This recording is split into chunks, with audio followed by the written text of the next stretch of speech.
بلوچستان کے ایک چھوٹے سے گاؤں پتھرگڑھ میں ایک عام کسان کا بیٹا رہتا تھا جس کا نام سردار عبد الکریم تھا۔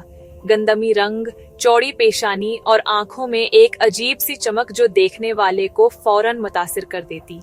وہ نہ تو امیر گھرانے سے تھا اور نہ ہی کسی بڑے قبیلے کا سردار، مگر بچپن ہی سے اس کے دل میں اللہ کا خوف اور حق کی حفاظت کا جذبہ کوٹ کوٹ کر بھرا ہوا تھا۔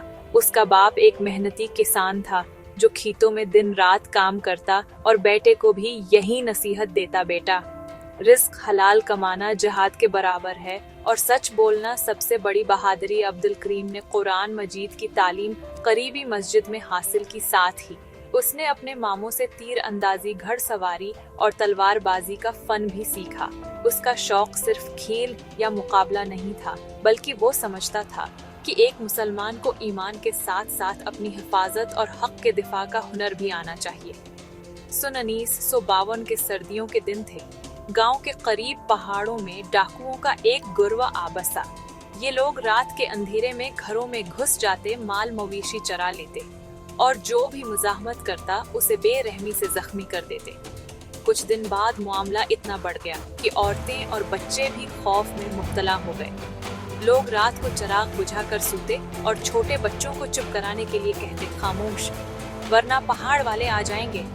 ایک دن گاؤں کے بزرگ آپس میں بیٹھے حالات پر بات کر رہے تھے۔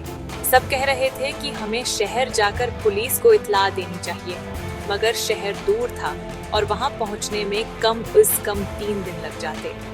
عبد الکریم نے سب کی باتیں سنی اور کہا، اگر ہم اللہ پر بھروسہ کر کے کھڑے ہو جائیں تو کوئی بھی دشمن ہم پر غالب نہیں آ سکتا۔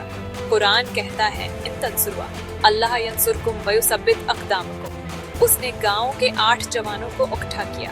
سب نے کلمہ پڑھ کر اللہ کی مدد طلب کی اور قسم کھائی کہ اپنے گھر، زمین اور عزت کی حفاظت کریں گے۔ چاندنی رات تھی، پہاڑوں پر خاموشی چھائی ہوئی تھی۔ ڈاکو گاؤں پر حملہ کرنے کے ارادے سے نیچے اتر رہے تھے۔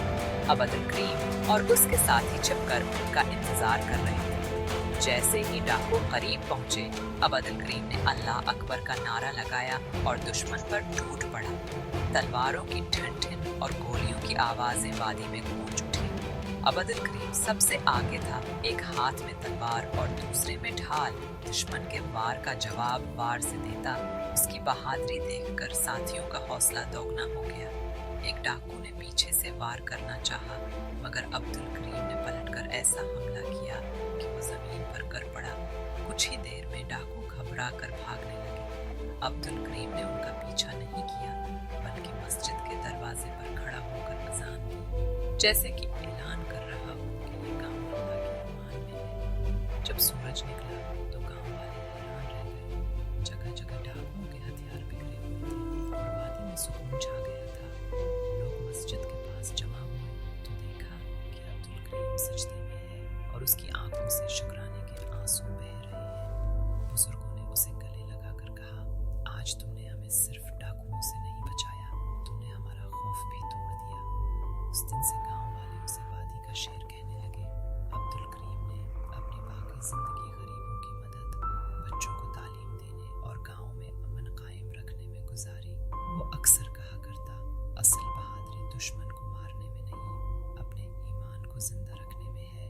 اس کے جانے کے بعد بھی لوگ اس کا ذکر محبت اور فخر سے کرتے آج بھی۔